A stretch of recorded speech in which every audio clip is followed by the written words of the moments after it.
한서연의 세상은 언제나 숫자와 데이터, 그리고 냉정한 논리의 선으로 구축되어 있었다. 그녀의 낡은 노트북 화면 위에는 복잡한 시장 동향 그래프와 수백 개의 기업 재무제표가 빽빽하게 펼쳐져 있었다. 그녀의 가느다란 손가락이 키보드 위를 춤추듯 움직일 때마다 무질서해 보이는 데이터의 흐름 속에서 예리한 통찰력이 하나의 명확한 결론으로 수렴되고 있었다. 그녀는 바로 이런 순간을 사랑했다. 혼돈 속에서 질서를 찾아내고 예측 불가능한 미래의 안개를 걷어내는 그 순간의 희열을. 그녀의 방은 그녀의 세계를 그대로 반영하는 듯했다. 화려함이라고는 찾아볼 수 없는 간소한 책상과 의자, 그리고 벽면을 가득 채운 경제 전문 서적들이 전부였다. 창밖으로는 서울의 화려한 야경이 펼쳐져 있었지만 그 빛은 그녀의 작은 공간까지는 미치지 못했다. 그녀는 스스로를 그림자라고 생각했다. 언제나 빛나는 존재인 언니 한유라의 뒤에 서 있는 눈에 띄지 않고 조용한 그림자. 하지만 그녀는 그 그림자 속에서의 평온함을 아꼈다. 그 평온함은 요란한 전화벨 소리와 함께 산산조각이 났다. 발신인은 어머니였다. 평소라면 그냥 넘어갔을 흥분된 목소리가 수화기 너머로 날카롭게 파고들었다. 집으로 지금 당장 들어오라는 단호한 명령이었다. 서연은 불길한 예감에 휩싸였다. 그녀의 부모님이 그녀를 이토록 다급하게 찾는 경우는 단 하나뿐이었다. 바로 그들이 감당할 수 없는 큰 문제가 터졌을 때. 차가운 밤 공기를 가르며 택시는 평창동의 고급 주택가로 향했다. 거실에 들어서자마자 그녀는 숨 막히는 긴장감을 느낄 수 있었다. 아버지는 초조하게 서성이고 있었고 어머니는 소파에 앉아 눈가를 짓누르고 있었다. 그리고 거실의 중앙에는 이 집안의 빛나는 보석인 언니 한유라가 창백한 얼굴로 눈물을 뚝뚝 흘리고 있었다. 그녀의 아름다운 얼굴이 절망으로 일그러져 있는 모습은 보기 드문 광경이었다. 서연아 왔구나. 아버지 한 회장의 목소리는 낙엽처럼 메말라 있었다. 그는 서연에게 다가와 그녀의 어깨를 붙잡았다. 그 손길에서 느껴지는 절박함이 그녀의 심장을 쿵 내려앉게 만들었다.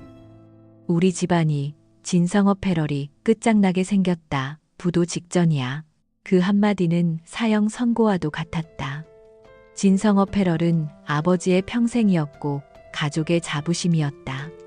그것이 무너진다는 것은 상상조차 할 수 없는 일이었다. 잘못된 해외 투자와 경쟁사의 공격적인 시장 잠식, 아버지가 털어놓은 실패의 과정은 서연이 몇 달 전부터 경고했던 시나리오 그대로였다. 하지만 그때 아버지는 그녀의 분석을 젊은 애의 치기 어린 걱정으로 치부했었다. 이제 와서 후회한들 소용없는 일이었다. 절망의 침묵 속에서 어머니가 입을 열었다. 방법이 딱 하나 있단다. 우리를 구해줄 유일한 동아줄이야. 그 동아줄의 정체는 상상 이상으로 끔찍했다. 국내 최대 재벌인 아우라 그룹의 권태민 회장과의 혼사. 권태민 그 이름은 재계에서 냉혈함과 동의어였다. 피도 눈물도 없는 기업 사냥꾼. 감정이라고는 존재하지 않는 얼음인간. 그가 진성어 패럴의 부채를 모두 해결하고 경영권을 보장해주는 조건으로 내건 것은 바로 한 회장의 큰딸 한유라와의 결혼이었다. 그 순간 흐느끼고만 있던 한유라가 비명처럼 외쳤다. 전 못해요. 절대 그 남자랑 결혼 안 해. 그 사람은 괴물이야. 소문 못 들으셨어요. 그 사람이랑 엮였던 여자들 끝이 다 어떻게 됐는지 유라의 절규는 거실을 가득 메웠다. 그녀는 사랑하는 사람이 있었고 무엇보다 자신의 화려한 소셜라이프가 그런 무미건조한 결혼으로 끝장나는 것을 견딜 수 없었다. 그녀에게 결혼은 사랑과 낭만 그리고 과시의 결정체여야만 했다. 한유라의 완강한 저항에 부모님의 시선은 자연스럽게 다른 곳으로 향했다. 그들이 마지막 희망을 걸고 바라본 곳은 바로 방금 막 집으로 돌아온 둘째 딸. 언제나 조용하고 순종적이었던 한서연이었다. 그들의 눈빛에는 미안함 대신 간절한 압박감이 서려 있었다. 서연아, 네가 언니 대신 가주면 안 되겠니? 유라는 너무 여리고 약하잖니. 넌 강하니까. 어머니의 말은 비수처럼 서연의 가슴에 밝혔다. 언제나 그랬다. 반짝이는 모든 것은 언니의 몫이었고 힘들고 굳은 일은 자신의 몫이었다. 유라는 화려한 드레스를 입고 파티의 주인공이 될 때 자신은 묵묵히 그녀가 어지른 방을 치웠다. 유라가 작은 상처에도 온 집안을 떠들썩하게 만들 때 자신은 더 큰 상처를 입어도 혼자서 조용히 견뎌냈다. 강한 것이 아니라 그렇게 되도록 강요당했을 뿐이었다.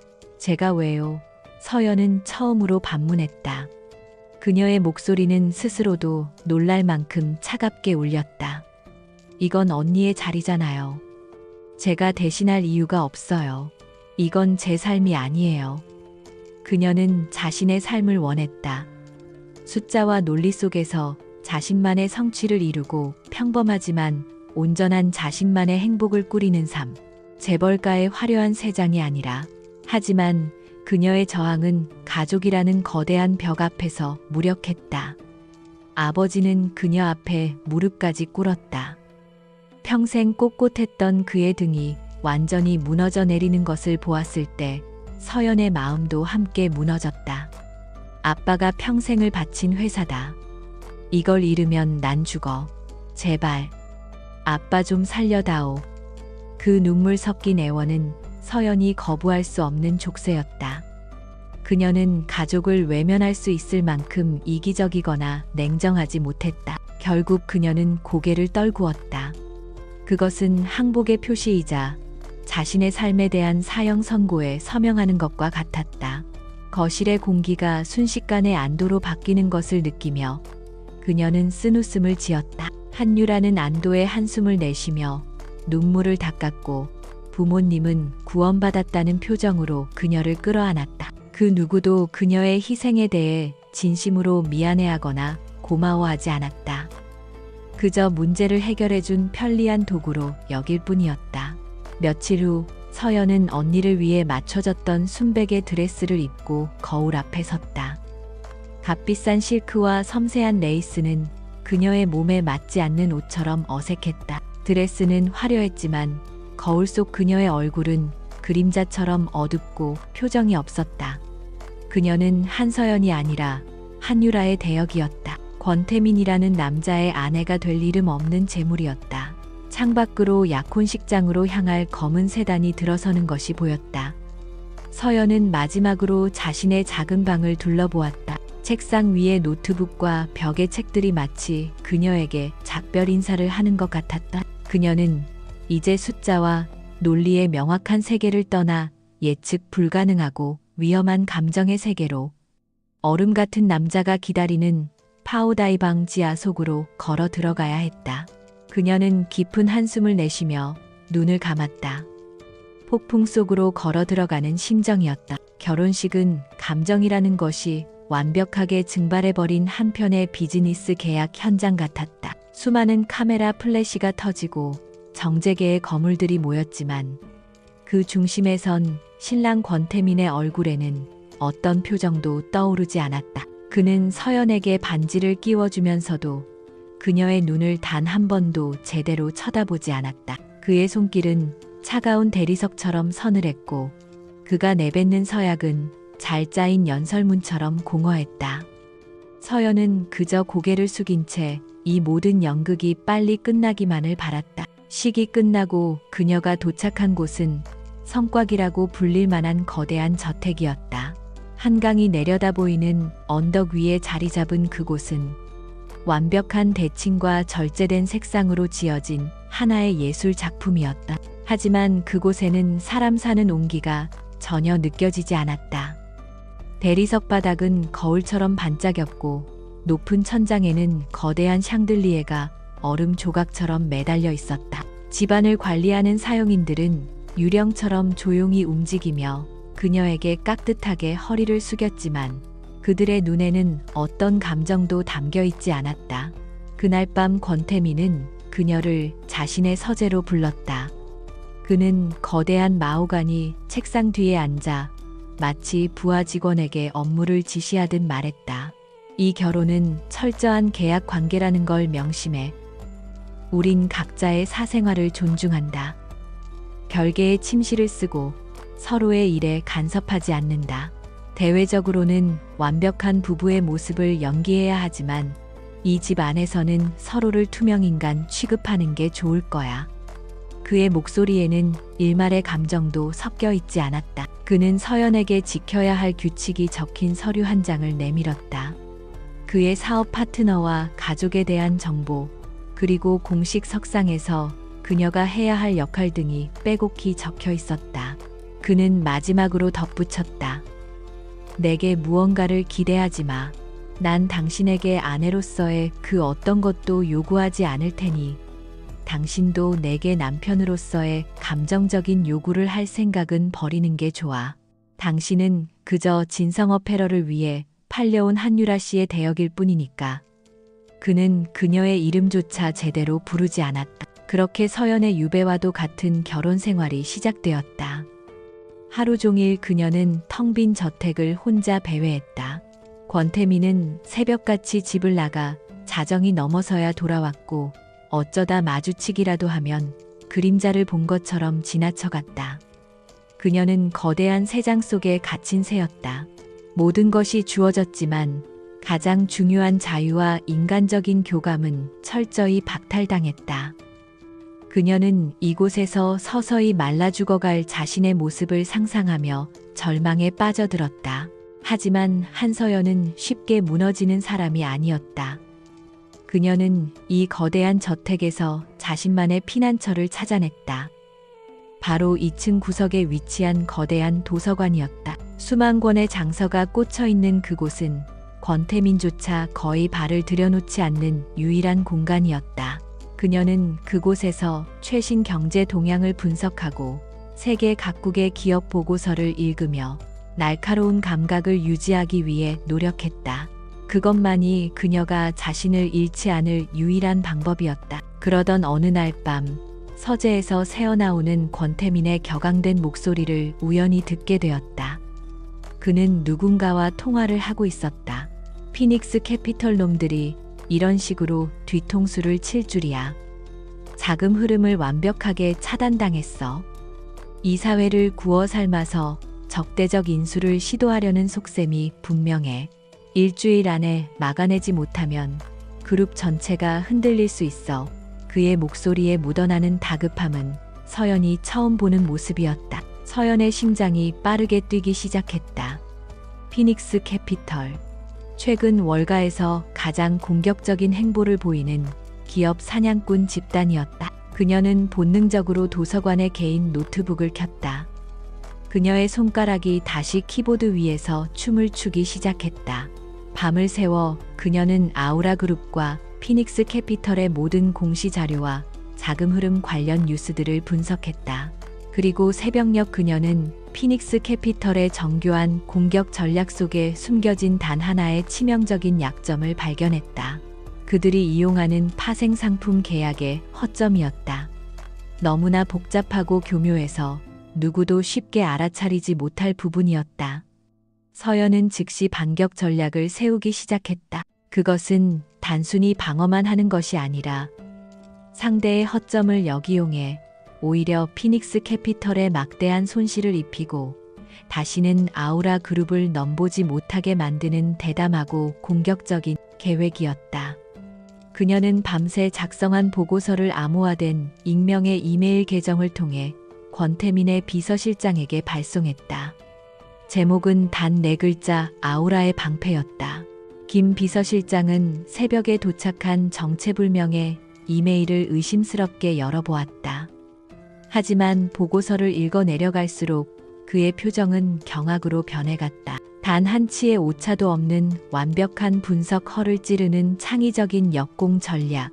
이것은 인간이 쓴 것이라고 믿기 어려울 정도의 수준이었다. 그는 곧바로 잠들어 있는 권태민을 깨워 보고서를 내밀었다. 처음에는 짜증 섞인 표정으로 서류를 받아들었던 권태민의 눈빛이 페이지를 넘길수록 믿을 수 없다는 듯 흔들리기 시작했다. 그의 전략팀 전체가 며칠 밤을 새워도 찾아내지 못했던 해법이 그보다 훨씬 더 완벽한 형태로 눈앞에 펼쳐져 있었다.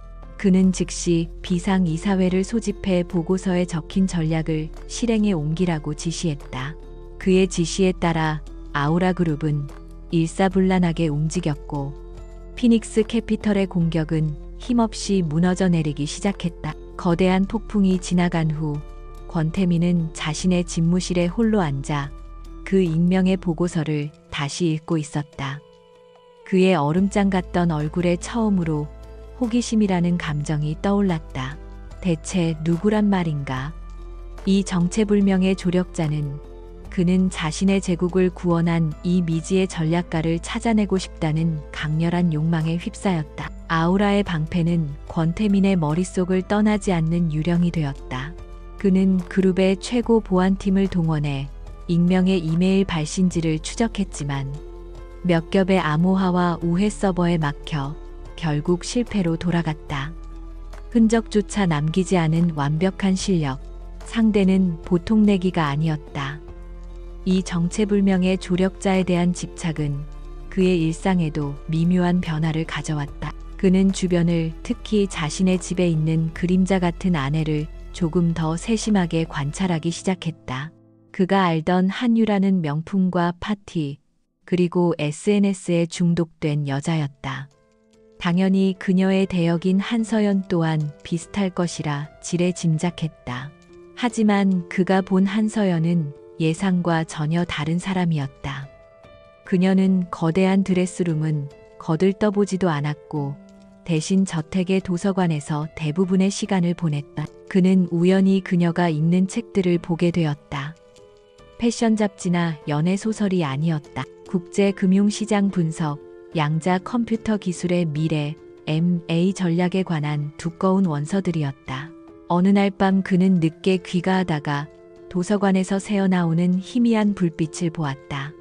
그는 조용히 문틈으로 안을 들여다보았다. 한서연은 편안한 옷차림으로 책상에 앉아 노트북 화면에 떠있는 복잡한 코딩 언어와 재무 분석표에 완전히 몰두해 있었다. 그녀의 옆얼굴에 비친 모니터 불빛이 그녀의 지적인 옆모습을 선명하게 부각시켰다.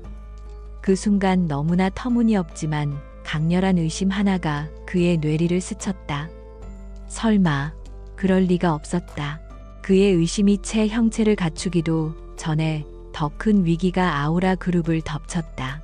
오랜 숙적인 태성 바이오가 아우라의 차세대 성장 동력인 프로젝트 엘리시움을 정면으로 공격해온 것이다. 그들은 언론을 이용해 아우라의 신약 개발 데이터가 조작되었다는 악의적인 루머를 퍼뜨리는 동시에 핵심 연구원들을 거액에 매수해 기술 유출을 시도했다. 이것은 단순한 비즈니스 경쟁이 아니었다. 권태민의 자존심과 미래가 걸린 전쟁이었다.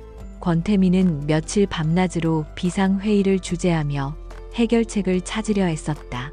하지만 태성의 공격은 너무나 교묘하고 다각적이어서 홍보팀은 여론의 속수무책으로 밀렸고 법무팀은 기술 유출의 명확한 증거를 찾아내지 못해 쩔쩔맸다. 그룹 전체가 거대한 수렁에 빠진 듯했다. 서연은 이 모든 상황을 조용히 지켜보고 있었다. 그녀의 눈에는 태성의 전략이 훤히 보였다.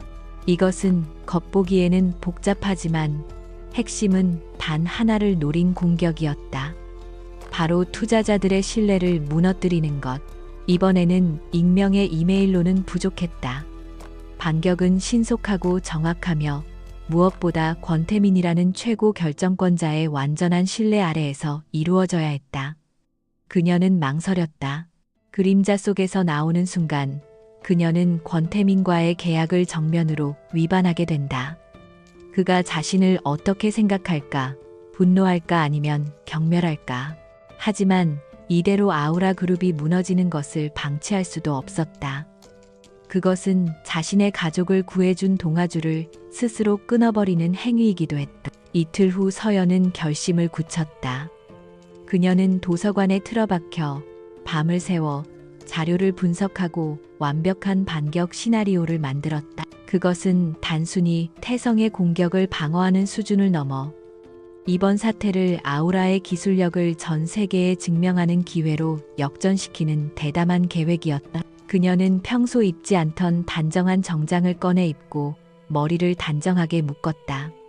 거울에 비친 그녀의 눈빛은 더 이상 순종적인 희생양의 눈빛이 아니었다. 예리하게 벼려진 전략가의 눈빛이었다.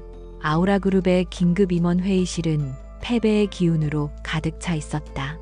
최고의 전문가들이 모였지만 누구 하나 명쾌한 해법을 내놓지 못했다. 권태민의 얼굴은 얼음장처럼 차갑게 굳어 있었다. 바로 그때 회의실 문이 조용히 열렸다. 모두의 시선이 문으로 쏠렸다. 그곳에는 한서연이 서 있었다. 임원들은 술렁거렸다. 회장님의 조용한 사모님이 감히 이 신성한 전쟁터에 발을 들이다니. 지금 뭐 하는 겁니까? 한 임원이 날카롭게 쏘아붙였다. 하지만 서연은 그를 쳐다보지도 않았다. 그녀는 오직 회의 테이블 상석에 앉은 권태민만을 응시했다. 그리고 노트북을 들고 망설임 없이 그의 곁으로 걸어갔다. 김 비서실장이 당황하며 그녀를 막으려 했지만 권태민은 희미한 손짓으로 그를 제지했다. 그의 눈은 대체 무슨 생각이지라는 의문으로 가득 차 있었다.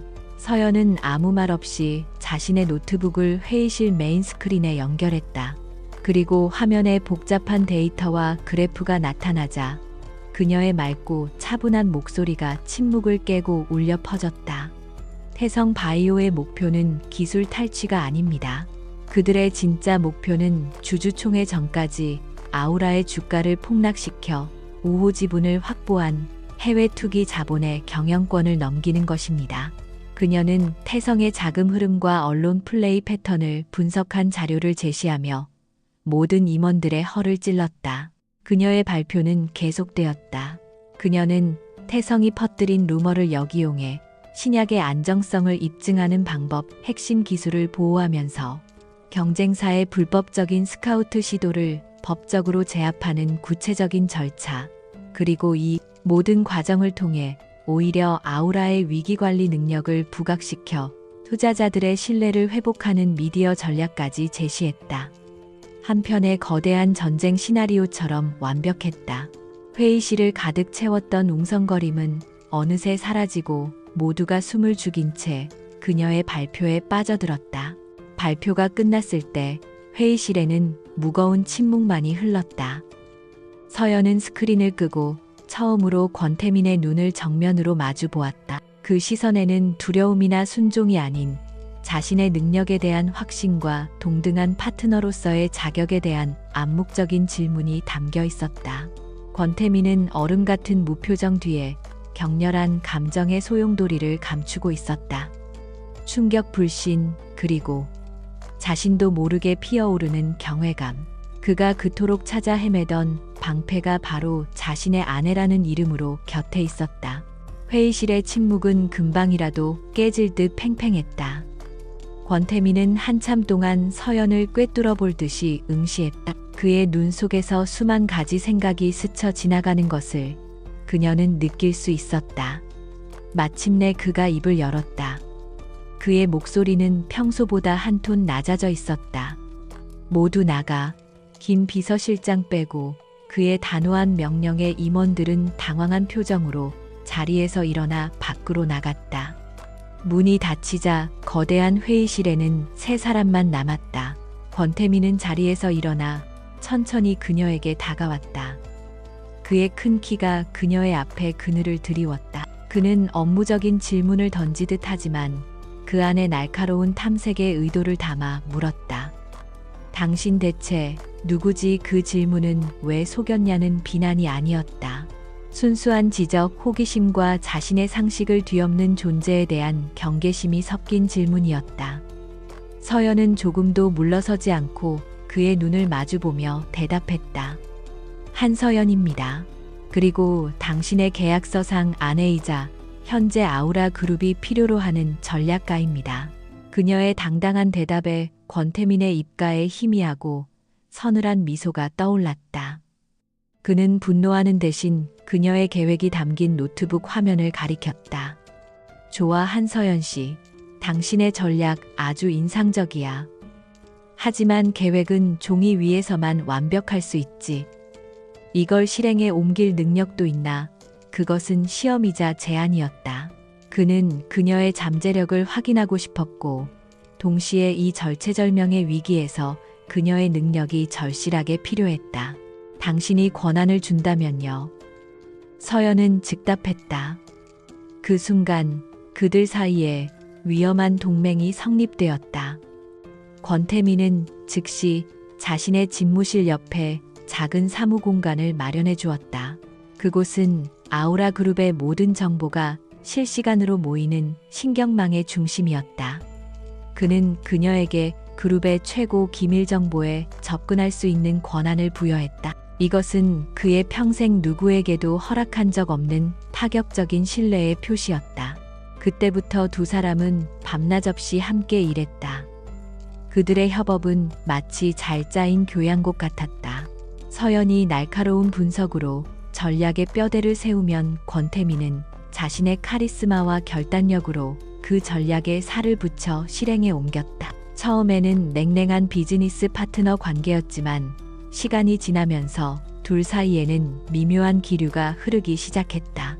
그들은 서로의 장점을 존중하고 단점을 보완해주는 완벽한 파트너였다.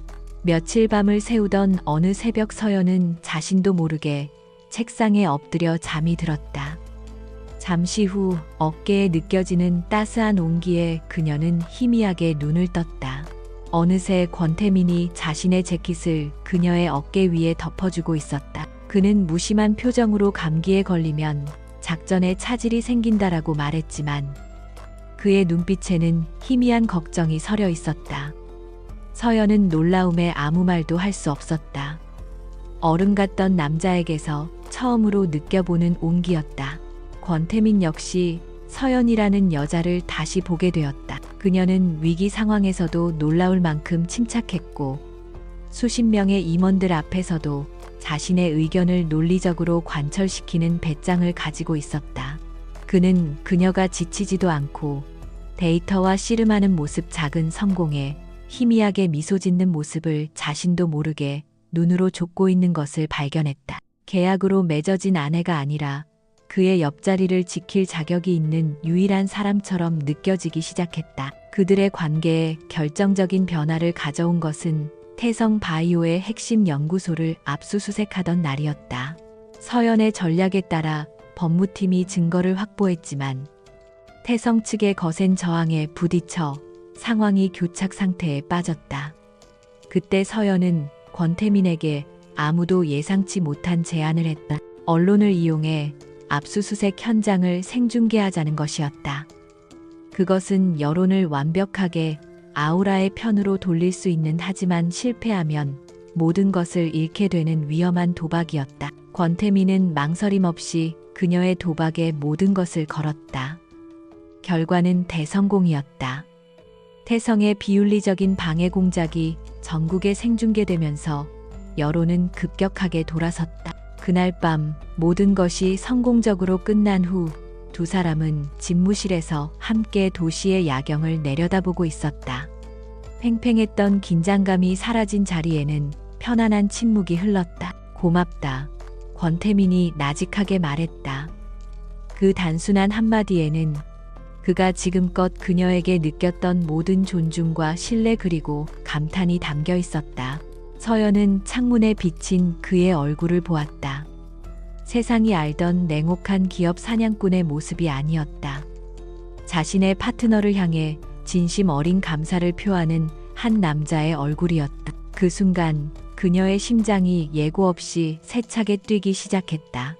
이 위험한 남자에게, 얼음 심장 속에 뜨거운 불을 감추고 있는 이 남자에게 자신이 끌리고 있다는 사실을 더 이상 부인할 수 없었다. 그들의 동맹은 이미 비즈니스의 경계를 넘어 훨씬 더 위험하고 달콤한 영역으로 접어들고 있었다. 태성 바이오와의 전쟁이 끝난 후 권태민의 저택에는 작은 변화가 찾아왔다.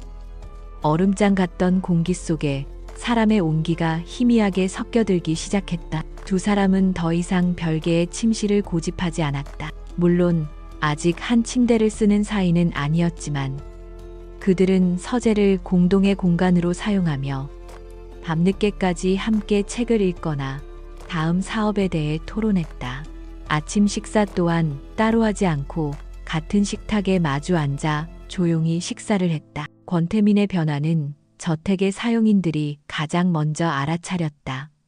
그는 더 이상 새벽의 유령처럼 사라지거나 자정의 그림자처럼 돌아오지 않았다. 그는 서연과 함께 출근했고 특별한 일이 없으면 함께 퇴근했다.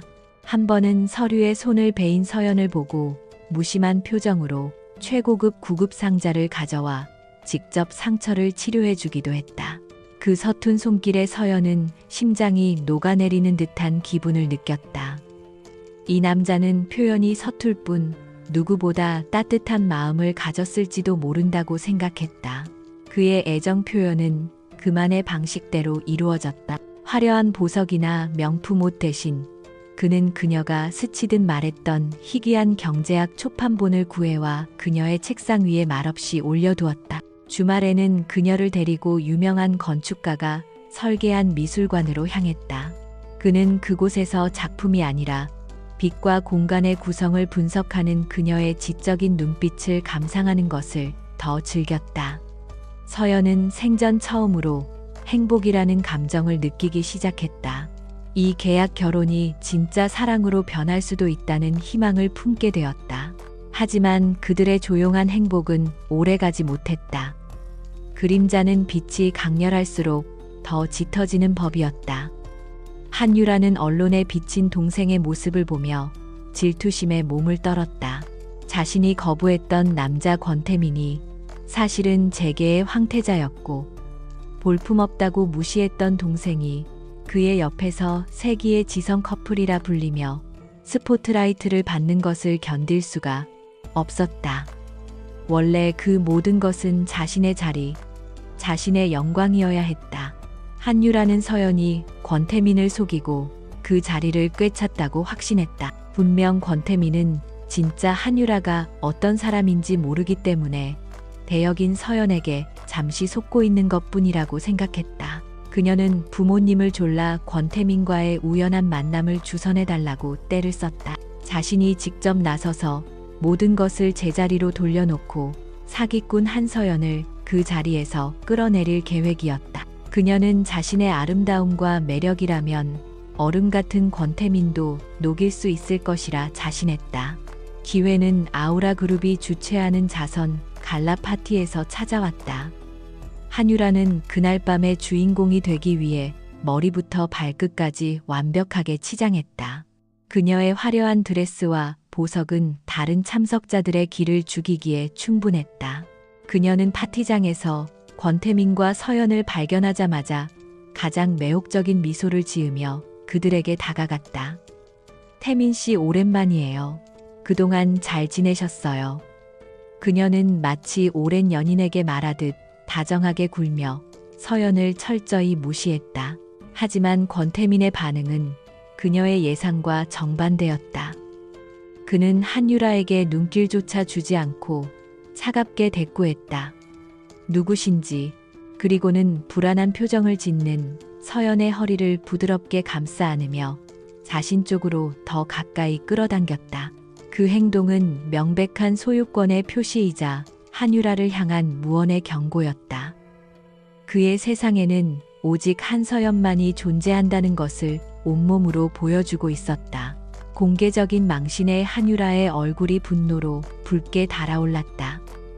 이성을 잃은 그녀는 마지막 카드를 꺼내 들었다.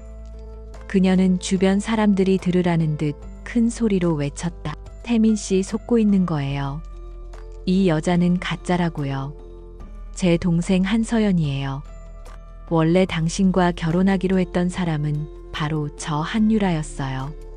제가 무서워서 망설이는 사이에 부모님과 이 아이가 짜고 당신을 속인 거라고요.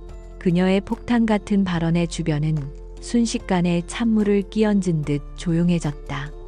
모든 사람들의 시선이 세 사람에게로 쏠렸다. 서연은 온몸에 피가 빠져나가는 듯한 기분을 느꼈다. 간신히 쌓아 올렸던 행복과 희망이 유리 조각처럼 산산이 부서져 내렸다. 모든 관계의 기반이었던 거대한 거짓말이 마침내 수면 위로 떠오른 순간이었다. 그녀는 두려움과 절망이 뒤섞인 눈으로 권태민을 바라보았다. 그의 분노와 경멸을 온전히 감당해야 할 시간이 온 것이다. 한유라의 폭로가 만들어낸 침묵 속에서 권태민의 얼굴은 순식간에 싸늘하게 굳어졌다. 그의 눈에 스치는 서늘한 분노를 본 순간 서연의 심장은 바닥 없는 나락으로 떨어졌다. 그가 가장 혐오하는 것은 기만과 배신이었다. 그녀는 그의 사업 파트너들을 어떤 식으로 처리했는지 익히 들어 알고 있었다. 하물며 자신의 결혼 상대가 뒤바뀌었다는 사실을 알게 된 지금 그의 분노가 어디로 향할지는 불 보듯 뻔했다. 모든 것이 끝났다고 그녀는 생각했다. 모든 것이 간대를 막아 구객 간대르며 뽀객 바있었고 담불객 버잇 간대. 권태민의 시선이 승리에 찬 미소를 짓고 있는 한유라에게로 향했다. 그는 자신이 결혼하기로 했던 여자의 얼굴을 처음으로 제대로 뜯어보았다.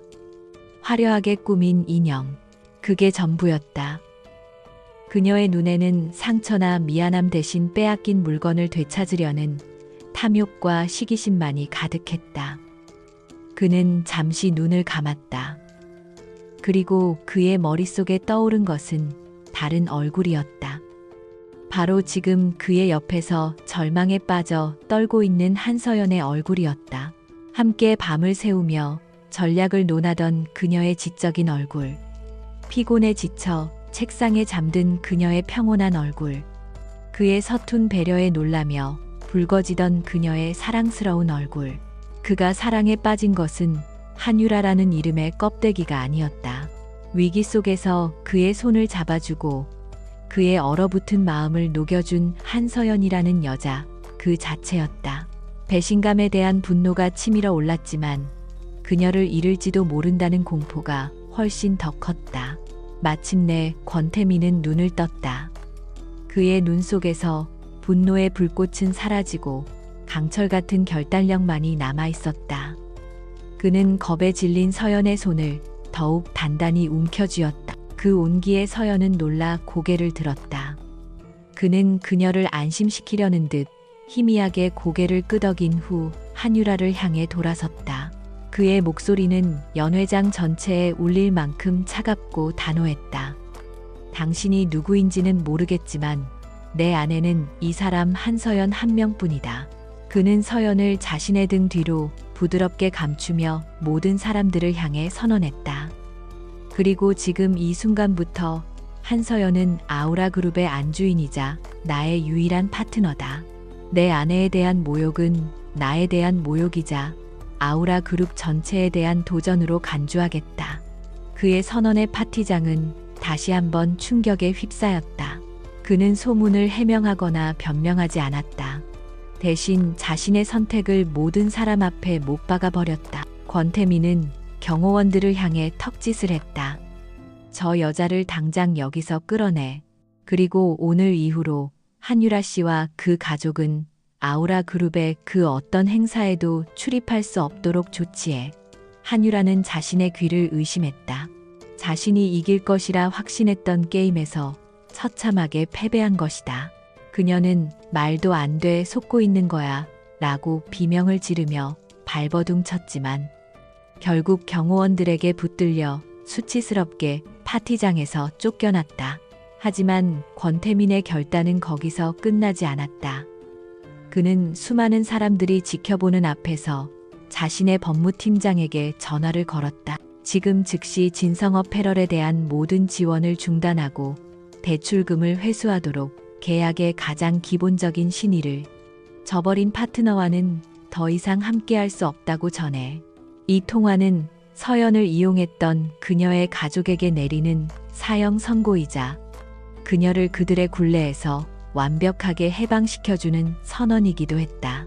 파티장을 빠져나와 저택으로 돌아오는 차 안에서 두 사람 사이에는 무거운 침묵이 흘렀다. 서연은 아직도 상황이 믿기지 않았다. 안도감과 죄책감, 그리고 형언할 수 없는 감동이 뒤섞여 눈물만 흘러나왔다.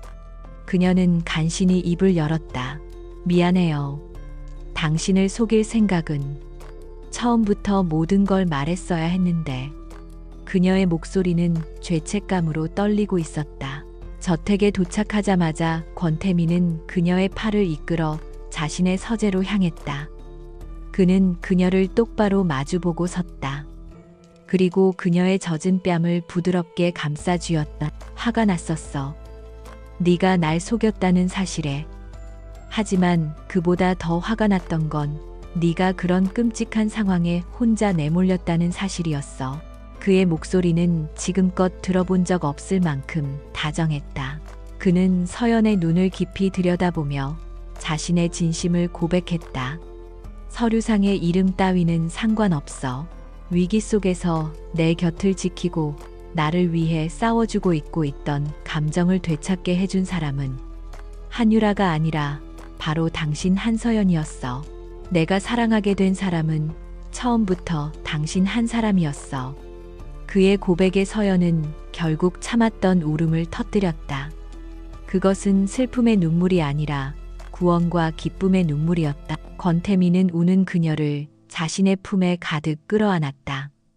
그들의 관계를 올가매던 마지막 거짓의 족쇄가 마침내 부서져 내렸다. 모든 진실이 드러난 폐허 위에서 그들의 사랑은 오히려 더 단단하고 선명하게 빛나고 있었다. 이제 그는 더 이상 얼음의 황태자가 아니었고 그녀 또한 희생된 대역이 아니었다. 그들은 서로의 상처를 보듬고 지켜줄 세상에 단 하나뿐인 서로의 연인이었다. 다음 날 아침 저택을 깨운 것은 햇살이었다. 서연은 낯설지만 더없이 편안한 침대에서 눈을 떴다. 어젯밤 모든 진실이 밝혀진 후 권태민은 처음으로 그녀를 자신의 침실로 이끌었다. 그는 그저 지친 그녀를 자신의 팔에 안고 아무 말 없이 등을 토닥여 주었을 뿐이지만 서연은 태어나 처음으로 완벽한 안정감을 느끼며 잠이 들었다. 그녀의 옆에는 아직 잠이 든 권태민이 평온한 얼굴로 누워 있었다. 세상이 알던 어른 같은 표정은 온데간데 없었다. 잠든 그의 얼굴에는 지난 세월의 고독과 피로가 희미하게 어려 있었지만 동시에 모든 경계를 풀고 안심한 어린아이 같은 모습이기도 했다. 서연은 조심스럽게 손을 뻗어 그의 뺨을 쓸었다. 그 온기에 그가 천천히 눈을 떴다. 잠에서 막 깨어난 그의 눈은 몽롱했지만 서연을 발견한 순간 세상에서 가장 부드러운 빛으로 가득 찼다. 그는 아무 말 없이 그녀를 자신의 품으로 더 깊이 끌어안았다. 그날 이후 두 사람의 관계는 모든 면에서 달라졌다. 권태민은 더 이상 자신의 감정을 숨기지 않았다. 그는 서연이 좋아하는 것이 무엇인지 싫어하는 것이 무엇인지를 세심하게 살폈다. 그녀가 씁쓸한 아메리카노를 좋아한다는 것을 알고는 매일 아침 직접 원두를 갈아 커피를 내려주었고 그녀가 밤늦게까지 일할 때면 말없이 따뜻한 우유 한 잔을 가져다 주었다. 그 사소한 배려들이 서연의 마음을 가득 채웠다. 공식적으로도 그는 그녀를 자신의 그림자 뒤에 세워두지 않았다. 그는 임시 이사회를 열어 한서연을 아우라 그룹의 최고 전략 책임자 CSO로 임명했다. 처음에는 반신반의하던 임원들도 그녀의 완벽한 업무 능력과 그룹의 미래를 내다보는 놀라운 통찰력 앞에서 곧 존경심을 표했다. 이제 그녀는 회장의 아내가 아니라 권태민과 어깨를 나란히 하는 동등한 파트너로서 아우라 그룹을 이끌었다. 무너진 한씨 일가의 소식도 간간히 들려왔다. 진성업 패럴은 아우라 그룹의 지원이 끊기자마자 부도가 났고 한유라는 사교계에서 완전히 퇴출당했다. 그들은 몇 번이고 서연에게 연락해 용서를 빌며 도움을 청했지만 서연은 권태민의 지지 속에서 단호하게 그들을 거절했다. 그것은 그녀가 과거의 굴레에서 벗어나 온전한 자기 자신으로 바로 서기 위해 반드시 필요한 과정이었다. 그녀는 더 이상 가족을 위한 희생양이 아니었다. 어느 주말 오후 두 사람은 예전에는 텅 비어있던 거대한 저택의 주방에서 함께 파스타를 만들고 있었다. 서툰 솜씨로 밀가루를 뒤집어 쓴 채 웃는 권태민의 모습은 상상조차 해본 적 없는 풍경이었다.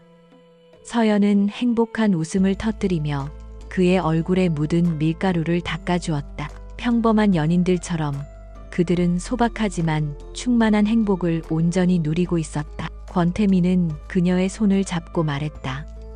사람들은 내가 모든 것을 가졌다고 말했지. 하지만 너를 만나기 전까지 내 세상은 텅 비어 있었어. 숫자로 채워진 삭막한 사막이었지. 그는 그녀의 손등에 부드럽게 입을 맞추었다. 네가 내 세상에 들어와 비로소 모든 것이 의미를 갖게 됐어. 너는 위기 속에서 나를 구하기 위해 나타난 방패가 아니야. 넌 내 삶 자체를 구원한 내 가장 소중한 보물이야. 그의 진심 어린 고백에 서연의 눈가가 뜨거워졌다. 위장과 계약으로 시작된 이 거짓 결혼이 세상 그 무엇과도 바꿀 수 없는 진실한 사랑으로 완성되는 순간이었다. 그녀는 그의 품에 안기며 속삭였다. 당신이야말로 내게 가장 큰 선물이에요. 얼음 성곽은 이제 두 사람의 사랑으로 가득 찬 따뜻한 보금자리가 되어 있었다. 1년 후 아우라 그룹 회장실. 권태민은 창밖을 보며 서 있는 서연의 뒤로 다가가 그녀의 어깨를 부드럽게 감쌌다. 그녀의 배는 이제 제법 불러 있었다. 그는 조심스럽게 그녀의 배 위에 손을 얹었다. 그들의 사랑의 결실인 새로운 생명이 그 안에서 고동치고 있었다. 우리가 함께 이룬 것들이야.